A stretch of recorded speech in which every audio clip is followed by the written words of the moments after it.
যজ্ঞের জন্য হবন সামগ্রী যারা নিয়ে এসছেন, হবন সামগ্রীর সঙ্গে ঘি আর তিল মিলিয়ে আহুতি দেবেন। বাকি হর্তকি সিন্দুর যারা এনেছেন, হবন শেষে তাহা রামের পায়ের সামনে প্রদান করুন।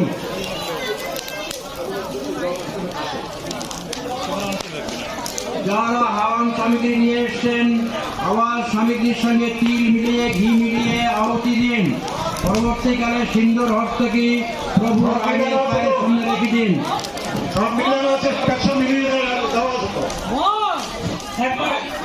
সমস্ত ভক্তদের বলছি, এবার আমার দিকে দেখুন, হরণের মধ্যে যে সমস্ত সামগ্রী দেবেন এইভাবে ধরবেন, দেখুন এইভাবে ধরবেন।